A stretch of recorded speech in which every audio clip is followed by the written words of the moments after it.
This is Chapter 2 of ReBirth, The Spiral of Remembering, written and narrated by Brittany Danielle.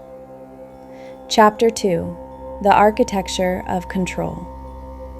Dissecting the modern world, education, religion, politics, pharma, media, the systems that shape our lives, and the moment we begin to see them clearly. Every personal awakening eventually collides with something larger. You can hold a boundary in your home. You can break a pattern in your bloodline. You can reclaim your body, your voice, your memory. But sooner or later, you begin to notice the architecture surrounding you. The spiral does not only turn inward, it reveals the structures that shaped you. And once you begin remembering yourself, you start seeing the design of the world you were placed inside. At first, the patterns appeared in small places, a conversation that felt rehearsed, a rule that didn't quite make sense but was enforced anyway, the quiet expectation that certain questions should never be asked. Once I started noticing them, I couldn't stop seeing them. The same dynamics appeared everywhere, in classrooms, in workplaces, in institutions, in the stories the culture told about success, obedience, and worth. It felt a little like discovering the machinery behind a stage play. At first, you only see the actors in the script. Then one day, you notice the ropes, the lights, the people moving the scenery behind the curtain. The performance continues, but you can never watch it the same way again. Education, religion, politics, pharma, media, the system didn't glitch. It functioned exactly as it was designed to. Modern civilization was engineered to shape human beings into something small, predictable, manageable. Across nations, across cultures, across political systems, the same patterns repeat under different names. From the moment you take your first breath, you are guided into structures that slowly train you to disconnect from your own knowing. Wonder is replaced with obedience, instinct with performance, inner authority with external approval. This was not accidental. It was architecture, a deliberate blueprint designed to override the original one you arrived with. At first, I assumed what I was seeing was personal. Family dynamics, personality conflicts, the quiet tensions every household carries. But I had always been someone who noticed patterns. As a child, I was highly sensitive to the emotional atmosphere around me. I could sense shifts in tone, subtle contradictions, the difference between what someone said and what they actually meant. Some of that awareness came from temperament. Some of it came from necessity. Growing up in a tense environment teaches a child to read the room carefully. Hypervigilance becomes a form of pattern recognition. But even then, something inside me remained clear. While many children internalize blame when an adult treats them unfairly, I remember sensing from a very young age that the problem wasn't me. I could feel that the turbulence around me belonged to the adults carrying it, even if I was the one standing in the middle of it. So I watched. I observed the behavioral patterns around me, the same arguments repeating, the same emotional reactions cycling through generations, the same roles quietly assigned to different members of the family. Years later, when my perspective widened beyond my own home, something surprising happened. The same patterns appeared everywhere. In classrooms, in workplaces, in politics, in the way institutions responded to discomfort or dissent. What I had once assumed were personal family dynamics began revealing themselves as larger systemic patterns. The emotional architectures that shape families often scale outward into the structures that shape societies. The pattern was undeniable, and once I began seeing it, I couldn't stop. To understand how deep the fracture runs, we have to examine the primary control structures that uphold modern civilization: education, religion, politics, pharma, media. Their forms differ across countries and cultures, but their functions remain strikingly similar. They were not designed primarily for liberation. They were designed for stability, scalability, control. Education trains compliance before it nurtures curiosity. What we call learning has largely been reshaped into standardization.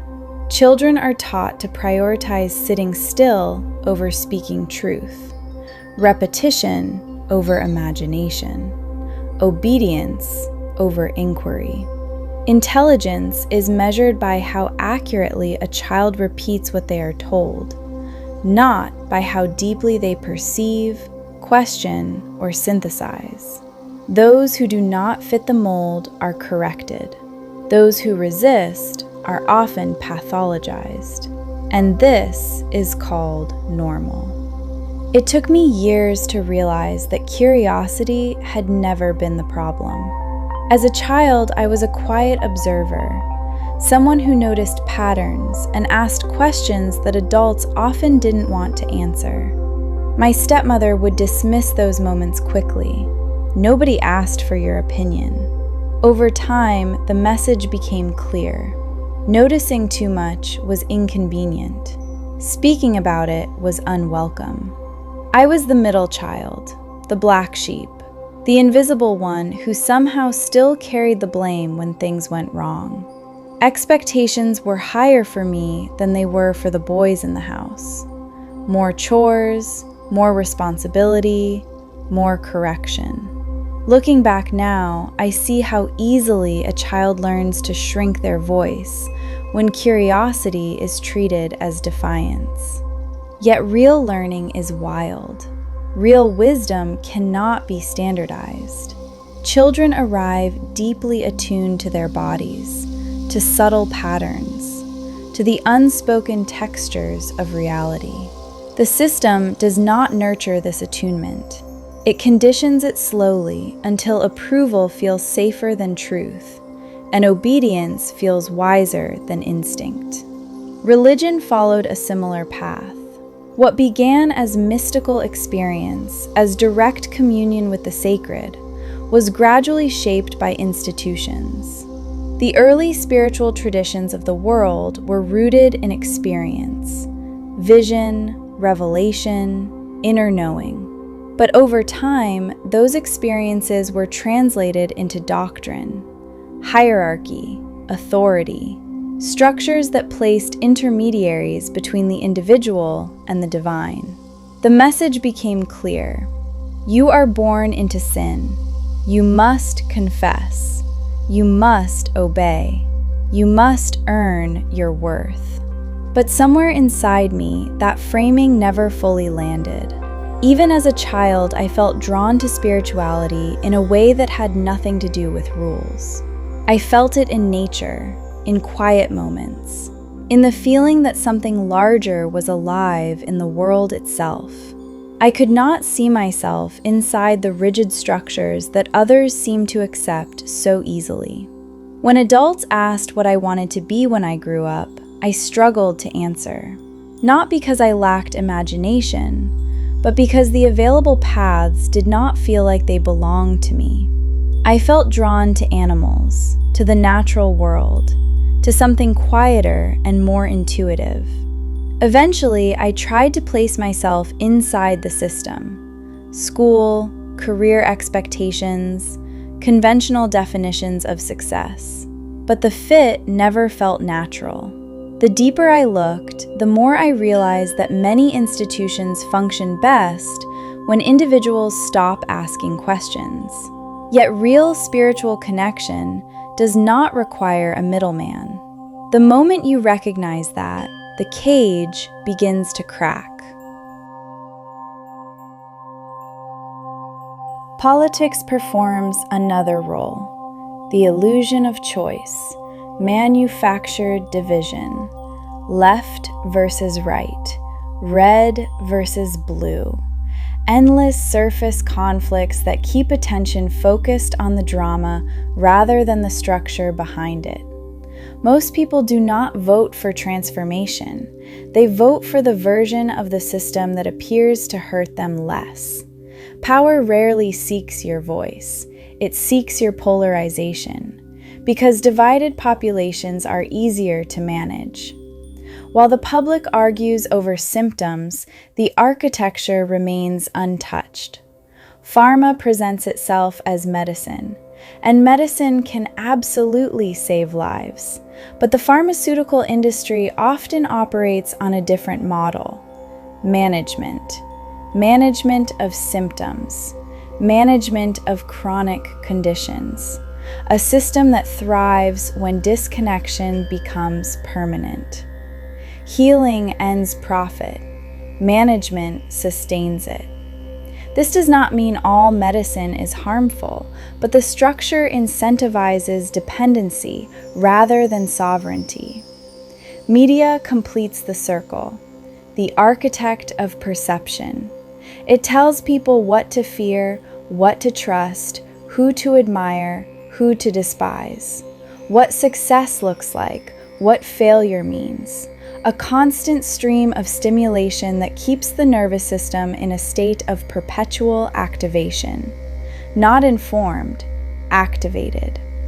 Media does not simply report, it performs, and we often become its stage.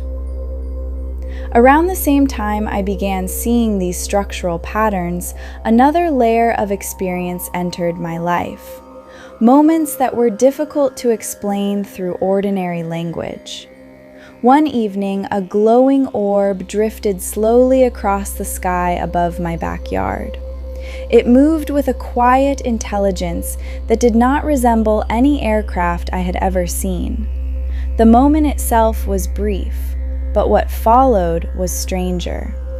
In the hours and days afterward, my mind became intensely active. Connections began forming rapidly. Ideas that had once seemed unrelated suddenly aligned. Concepts appeared in my awareness almost like downloads. Not fully formed answers, but seeds, questions, directions. I would follow those impulses into research, history, science, spiritual traditions, and more often than not, those initial insights opened into vast bodies of existing knowledge I had never encountered before. It felt less like inventing ideas and more like remembering pathways. Some of these moments arrived during meditation, others in ordinary places, standing in the shower, walking outside, whenever my nervous system was calm and open. Over time, I began thinking of them as transmissions, not in a supernatural sense, but as moments when insight moves through consciousness faster than language. Later, those impressions would translate into words, and sometimes those words felt as though they came from somewhere older and wiser than my individual mind. The mythology of America was another story I grew up inside. The American dream, freedom, opportunity, the promise that hard work alone would guarantee stability and prosperity. But even as a child, I struggled to fully see myself inside that narrative. The life paths being described did not resonate with the person I felt myself to be. As I grew older, I began noticing how many people worked tirelessly within that system without receiving what they had been promised. 3 jobs, mounting debt, exhaustion, a sense that something essential was missing. The dream often functioned more like marketing than reality. Yet the mythology remained powerful, because stories shape perception, and perception shapes behavior. But once you begin seeing the architecture behind the story, the spell weakens. Across the world, people are beginning to question the structures they once assumed were permanent. Education, religion, politics, pharma, media, not as enemies, but as systems that evolved to preserve stability rather than truth. And stability often requires obedience. Obedience is predictable. Obedience is scalable. Obedience can be monetized. Truth cannot. Truth disrupts systems that depend on silent compliance, which is why every awakening eventually expands beyond the personal.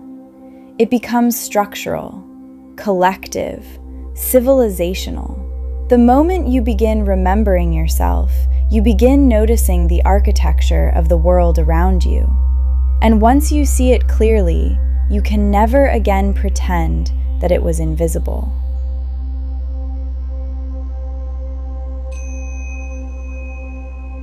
This was Chapter 2, The Architecture of Control. Seeing the systems that quietly shape how we think, how we live, and what we believe about the world. But once the architecture becomes visible, another question inevitably follows. Who wrote the story we were taught about humanity itself? In the next chapter, we begin exploring how science, once rooted in curiosity and discovery, slowly hardened into something else: authority, dogma, and the quiet closing of the door on wonder.